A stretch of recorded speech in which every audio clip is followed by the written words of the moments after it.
What's up, guys? This is St0p, bringing to you another audio commentary for WCReplays.com. This audio commentary is copyrighted by WCReplays.com, so don't go steal. Um, First of all, I have to apologize once again. Very long time between my audios. All I can say is I've been very, very busy with life and even Warcraft. But hopefully I'm going to make up for that with this audio. It's long overdue. It's Orc vs. Elf. All games feature Druids of the Talon, the dot strategy that everyone hates. Very long overdue, and the reason it's so long overdue is that for the longest time I was kind of fearing this audio. I'm still not a very good Orc when it comes to versing Night Elf, and particularly versus dots, but I've come a long way in a very short period of time. And I think I finally have enough of a grasp of the matchup to start to to do the audio and to hopefully give you guys some tips. Anyways, the first thing I want to discuss is the issue of dot imbalance. This is one of those matchups and one of those strategies that most people point to as an example of imbalance in Warcraft. I think pro results recently probably speak for themselves as far as imbalance goes. Lynn, Grubby, Focus, all these guys who, they're all proving themselves very, very, very capable of beating top elves, dots or no dots. And while, yeah, you could say there's a huge skill difference between the average orc that you're, for example, me and Lynn, there's also a huge difference between the elves. And I don't want to say that this matchup isn't incredibly hard for orc, because I think it is. But I think one of the problems we have is writing off all our losses for ourselves as being imbalanced. And it's definitely something that I'm guilty of, or was guilty of. I would look at a replay of myself versus dots and see myself losing and say, what could I have done better? I really don't see anything I could have done better. This must be imbalance. And there's plenty of people that'll cry that willingly. And there's some merits to the argument in terms of, at my level of play, I think the elf has to do a lot less micro-wise, and is capable of making a lot less game-costing mistakes than the orc is capable of making.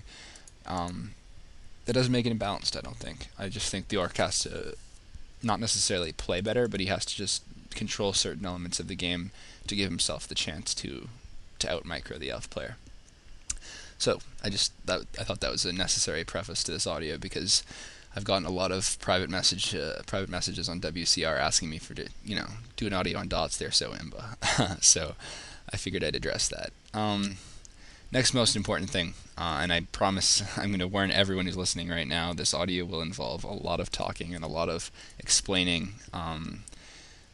If that's going to bore you to death, don't watch. This is an instructional audio. I want to make people better versus Druids of the Talon, so I'm sorry if it bores the hell out of you.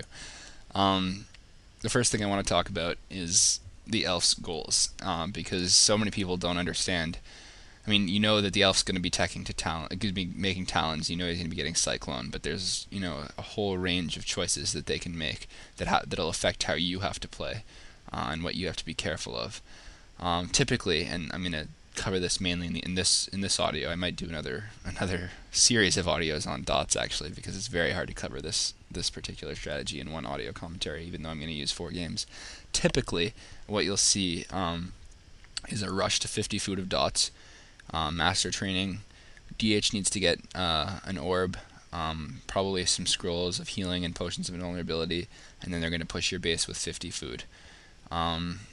There's some huge variance to this, along the lines of, what are they doing at tier 2? Are they harassing the hell out of you, or are they choosing to back off and creep? With the DH and orb, once they get the DH, do they get the DH to level 3, or are they just trying to push as fast as possible?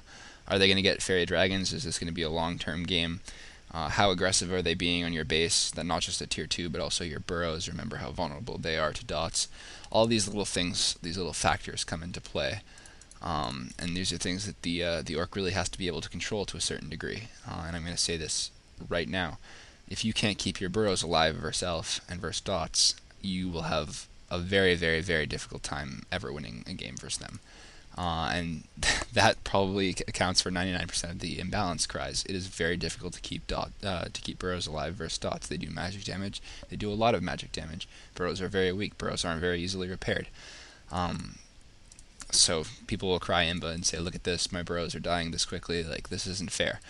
But then on a pro level, you'll never see, Lin carelessly lose a burrow. He might lose them occasionally, but usually usually he's aware that he's going to lose a burrow and he makes that decision.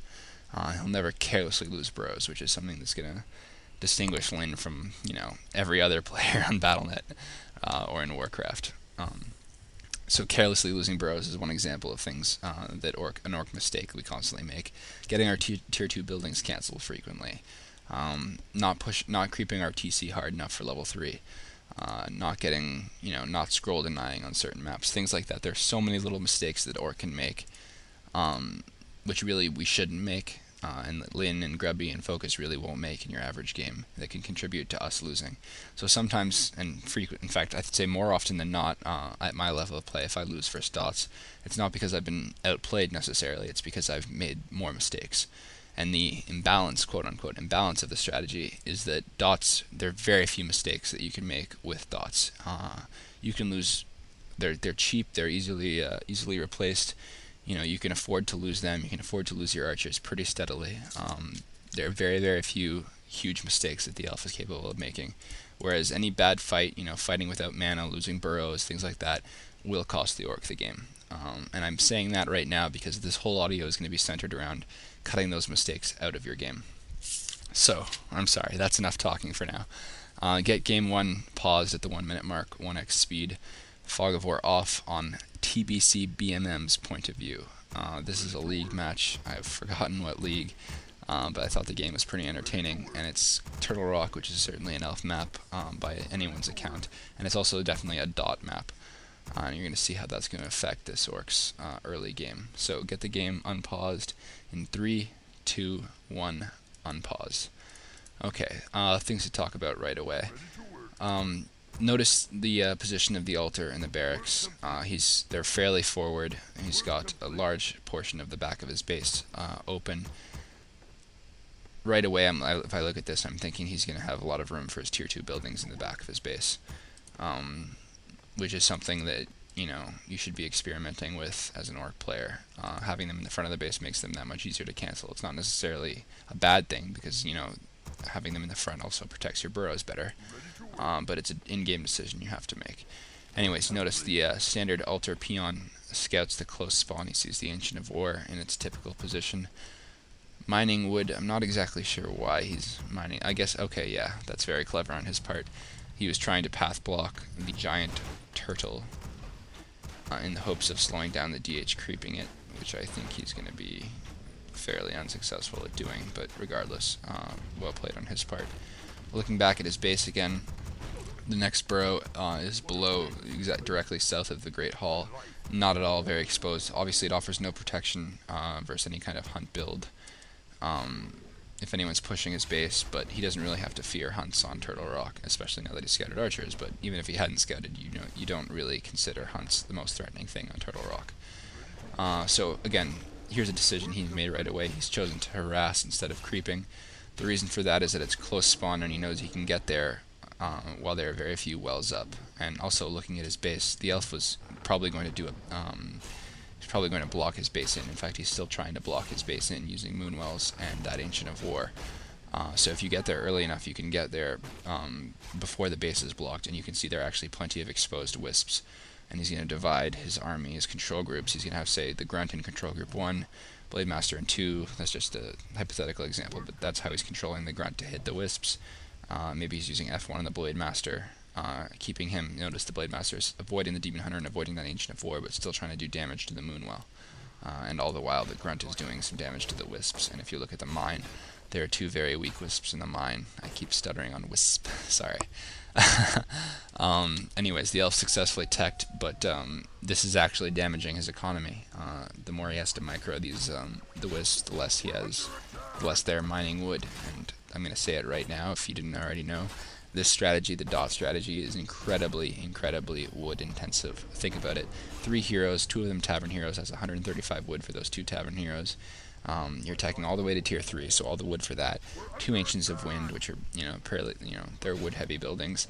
Dots aren't necessarily wood-heavy, but all the upgrades for them are. So you can imagine there's actually quite a lot of wood involved in this, and any harass you can do to the wood wisps is actually very beneficial to you. Notice also how his base build's going to